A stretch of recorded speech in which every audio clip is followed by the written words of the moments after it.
신율의 뉴스 정면 승부 3부 시작합니다. 오늘 3부 정면 인터뷰에서 만나볼 분 국민의힘 김용태 의원입니다. 지금 전화 연결되어 있습니다. 의원님 안녕하십니까? 네, 안녕하세요. 포천 가평 김용태입니다. 예. 아이고 포천 가평이라고 말씀하시니까 그 포천 가평에 요새 추석 인사하시느라고 바쁘시겠어요.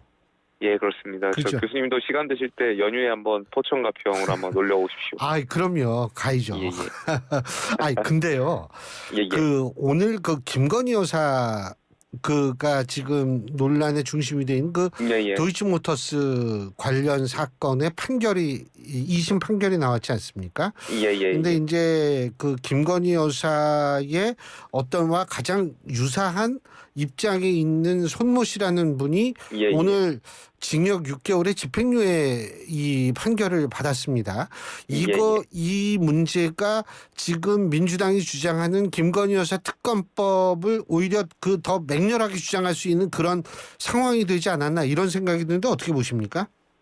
여사 특검법과 관련해 가지고는 여러 가지 지금 여야 간의 논의조차 지금 되지 못하고 있고 야당이 또 일방적으로 말씀하신 부분들이 있으니까 예. 특검에 대해서는 조금 더 대화가 좀 필요할 것 같고요. 다만 이제 오늘 판결과 관련해서는 복잡해진 것은 사실인 것 같습니다. 예.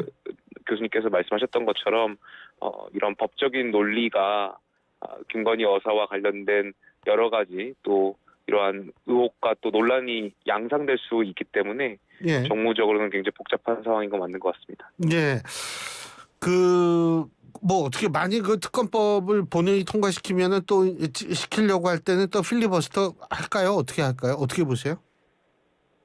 여기에 대해서는 일단 특검법 자체가 이제 예. 여야가 합의하는 것이 중요한 거잖아요. 통과 여부를 떠나서 예.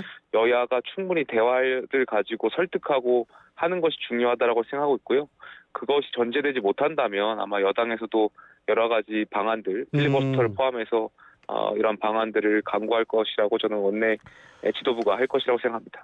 그리고 또 한 가지는 지금 합의가 필요한 합의는 대충 의견은 모아진 것 같은데 이 여야 의정 협의체 말이에요. 이게 지금 한동훈 대표는 민주당을 향해서 여야 의정 협의체에 적극적으로 참여하라 지금 이런 입장이지만 민주당은 또 조금 다른 입장인 것 같은데 이거 어떻게 보세요?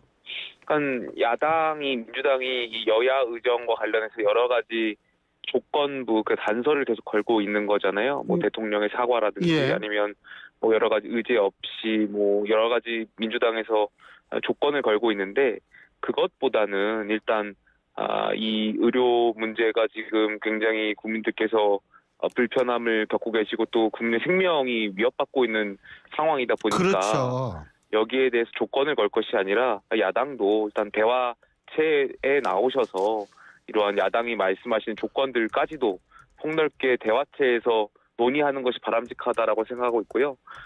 여야가 여기에 대해서 이 의료 문제만큼은 정쟁을 좀 지양해 줬으면 좋겠습니다.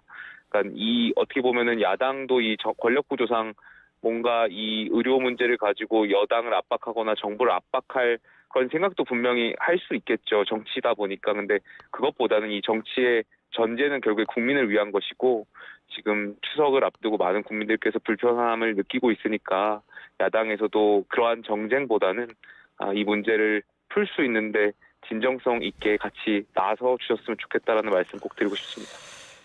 근데 이게 지금 저는 몰랐어요. 이 의사 관련 이 단체가 이 정도로 다양한지는 몰랐는데 이게 전국 의과대학 교수협의회, 의학전문대학원협의회 참여 의사를 밝혔다는데 이 단체들은 협의체와 관련해서 현재까지 참여 여부를 논의하거나 결정한 바가 없다.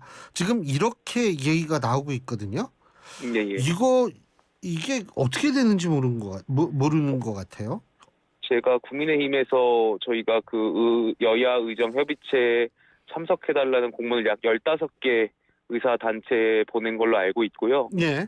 구체적으로 제가 어떤 단체들이 긍정적으로 하는지까지는 파악하지 못했지만 전에 듣기로는 몇 개의 단체에서 그래도 긍정적으로 생각하고 있다라는 것을 전해 들었습니다. 다만 이제 핵심은 의협과 전공의 단체 분들이 참여하는 것이 많은 관심이라든지 이런 것을 불러일으킬 텐데요. 두 단체 분들이 지금 솔직히 감정적인 측면이나 여러 가지 상황에서 여러 가지 대화가 좀 어려워 보이기도 한데 그럼에도 불구하고 대승적으로 좀 결정해 주셔가지고 의사분들도 함께 나오셔서 대화에 임해 주셨으면 좋겠습니다.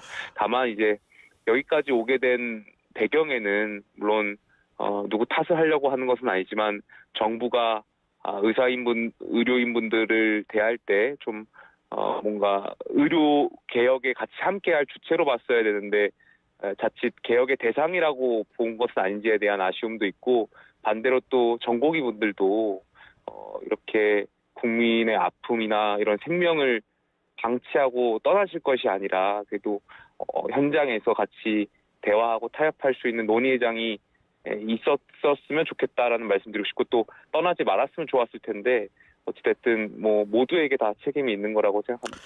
근데 이제 지금 그 의사하고 의대생들이 모인 온라인 커뮤니티에서 왜 좀 극단적인 발언들이 많이 나왔다라는 거 보셨죠? 예. 근데 물론 이게 뭐 의사들이 진짜 썼을 수도 있고 해킹당할 수도 있고 아이디가 도용당할 수도 있고 우리가 그건 아직 모르지만 경찰이 이제 수사를 할 모양인데 네네. 사실 저는 이게 만약 의사나 의대생이 썼다 하더라도 이 숫자는 아주 소수라고 생각을 하는데 예. 문제는 이것 때문에 의사들은 야 이거 우리를 악마화하는 거 아니냐라는 생각을 가질 수가 있고 이 문제가 좀 커지면은요.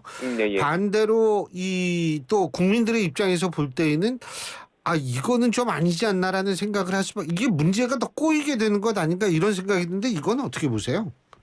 저도 그렇게 생각합니다. 지금 중요한 것은 이 의료 개혁, 결국에는 지방 의료를 살리고 또 많은 국민들에게 혜택을 드리고자 했던 이 의료 개혁이 자칫 국민들한테 불편을 드리고 있는 상황이 발생하고 있고 말씀하셨던 것처럼 계속 감정적인 상황으로 벌어지고 있다 보니까 이러한 것이 수사를 통하는 것이 오히려 문제 해결에 그렇게 지금 상황에서 긍정적이라고 생각하지 않습니다. 더 감정적인 그러한 갈등을 불러일으킬 수 있는 상황들이 있다라고 생각해서 종합적인 판단을 했었으면 좋겠고요.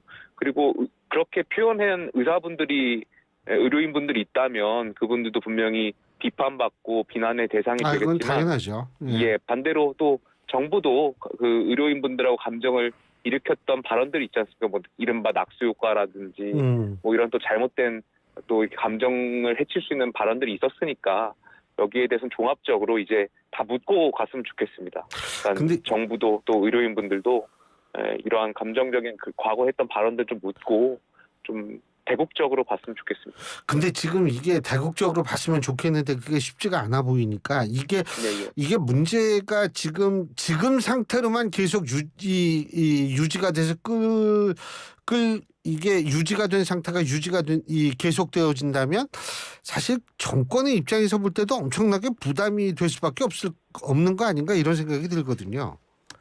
뭐 당연히 제 지역구 주민분들하고도 이야기를 해보면 처음에 이 의료 문제에 대한 원인을 당연히 이제 의료인분들이나 전공의 분들에 대해서 비판을 많이 하셨더라면 지금은 어쨌든 불편이 계속 가중되고 있다 보니까 의료인분들에 대한 비판보다는 정부에 대한 비판을 많이 하시거든요. 예. 이것이 결국에는 국정 지지율에도 녹아나는 것이고 문제에 대한 해결 능력을 보여주는 것이 우리 정부가 또 유능하다라는 것을 입증하는 거 아니겠습니까? 근데 이렇게 갈등 상황이 계속 벌어지고 있고 이것이 해결되지 못하면 정부에도 분명히 부담이 갈 거라고 생각하고 있고요. 정부에 대한 부담을 떠나서 어쨌든 우리 국민의 생명과 직결되는 문제이니까요. 이거는 하루빨리 해결했으면 좋겠고요. 정부도 또 최근에 그 여야 의정과 관련해서 어쨌든 대통령실과 정부가 좀 유연한 입장을 보여주고 있는 거 아니겠습니까? 그래서 의료인분들이 여야 의정에 참여할 수 있는 명분을 정부와 대통령실에서도 지금 계속 주고 있다라고 보여지고 있고요. 이 과정에서 의료인분들도 그동안 정부에 섭섭하고 감정적인 갈등이 있었겠지만 대화체에 나오셔서 정말 그동안 있었던 일들을 좀 뒤로 하고 앞으로 우리 의료계가 발전하기 위해서 또 이 의료인분들이 그동안 이루지 못했던 수건 과제들이 있지 않습니까? 이 음. 의대 정원을 지원하는 문제뿐만이 아니라 수가 인상 문제라든지 여러 가지 의료인분들이 그동안 누리지 못했던 그러한 과제들이 있지 않습니까? 그래서 그러한 것까지 폭넓게 설정해가지고 이 의료 개혁에 함께 동참해 주셨으면 좋겠다는 말씀 꼭 드리고 싶습니다. 그리고 이건 좀 다른 문제인데 이재명 대표가 어제는 이상돈 교수를 만난 것으로 알려지고 있거든요. 점심을 예, 예. 같이 했다고 하는데 오늘 지금은 뭐냐면 김종인 전 비대위원장과 만나고 있습니다. 이런 이재명 대표의 행보는 어떻게 평가하십니까? 이재명 대표는 뭐 여야를 가리지 않고 또 누구든지 계속해서 만나려고 해왔던 것을 뭐 과거 도지사 시절부터 보여주셨잖아요. 어떻게 보면은 정무적으로 계속 그렇게 접근하고 계신 것 같은데 뭐 야당 대표시니까 누구든지 만나실 수 있다라고 생각합니다.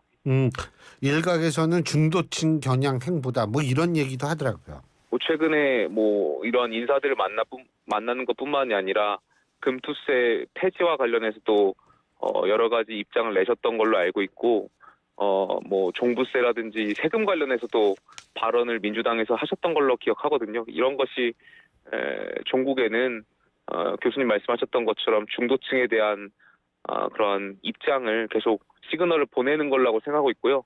저희 국민의힘도 이 부분에 있어서는 좀 경계해야 된다고 생각합니다. 그러니까 저희도 이제 다음 지방선거와 대통령 선거를 준비해야 되는데 이 중도층에 대한 그리고 이 금투세라든지 세금과 관련해서는 원래 국민의힘이 과거부터 내왔던 입장들이 있잖아요. 이런 네. 것이 자칫 어젠다를 민주당에 뺏길 수도 있기 때문에 저희도 여기에 대해서는 좀 경계를 하고 더 정책적으로 국민들에 가까워져야 된다라고 생각합니다. 지금 이제 선거 말씀하시니까 10월 16일 날 보궐선거 있지 않습니까? 예, 예. 서울에는 서울시 교육감 선거 보궐선거가 있고 그리고 곡성과 영광일 겁니다. 거기에는 지금 군수 선거가 있고요. 그리고 부산에서도 지금 선거가 있죠. 구청장 선거가 있죠. 예, 예. 자, 이런 선거가 주는 일단 첫째 의미가 뭐라고 생각하세요? 선거는 심판이고 또 재보궐 선거를 통해서 각 여야 대표에 대한 평가를 할 수 있는 기준점이 되니까요. 각 여야 대표들이 내세우고 있는 가치라든지 이런 기준점들이 잘하고 있는지에 대한 중간 점수를 받을 수 있는 곳이라고 생각합니다. 다만 제가 좀 더 중요하게 보는 것은 아무래도 서울시 교육감 선거인 것 같습니다. 이것이 네. 정당 공천제가 아니고 정치적 중립성을 요하는 선거다 보니까 많은 국민들이 여기에 대해서 성향을 가지고 판단하실 텐데 좀 여러 가지를 종합적으로 판단할 수 있는 선거가 서울시 교육감 선거가 되지 않을까 생각하고 있습니다. 근데 지금 교육감 선거에서 진보는 진보대로 보수는 보수 진영대로 단일화가 쉽지가 않은 모양이더라고요. 더군다나 이제 진보 진영에서는 광동현 전 교육감이 또 출마할 생각을 하고 있는 것 같은데 어떻게 보십니까? 아무래도 정당 공천제가 아니다 보니까 정치권에서 직접적으로 나서서 뭔가 교통 정리를 하기가 쉽지 않은 상황이고요. 그러다 보니까 이 후보자분들에 대한 의지가 굉장히 중요하고 또 이러한 단일화에 많은 영향을 미치는 것이 당연한 것 같습니다. 그러다 보니까 아무래도 이런 후보 단일화 과정이 어려운 측면이 있고 재보궐선거 특성상 선거 투표율이 낮은 측면이 있고 그러다 보니까 적극 투표층이 어느 쪽 성향을 가진 적극 투표층이 더 많이 선거하느냐가 영향을 미칠 텐데요.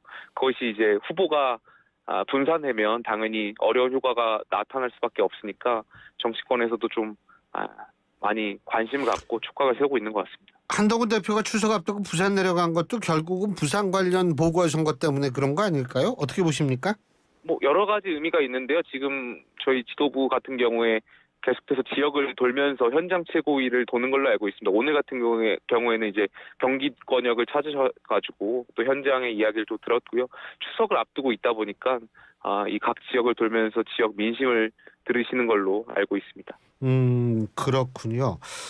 그리고 마지막으로 김건희 여사가 요새 조금 이제 이 활동의 폭이 넓어지고 있는 것 같습니다. 그런데 뭐 박찬대 원내대표는 부의원이 누군지 분명해졌다 이런 얘기도 하지만 유승민 전 의원은 좀 비판적으로 생각을 하고 뭐 이런 것 같은데 우리 김용태 의원께서는 이 부분에 대해서 어떻게 보십니까? 저는 여사께서 더 적극적으로 활동하셔도 된다라고 생각합니다. 그러니까 무슨 말씀이냐면 예.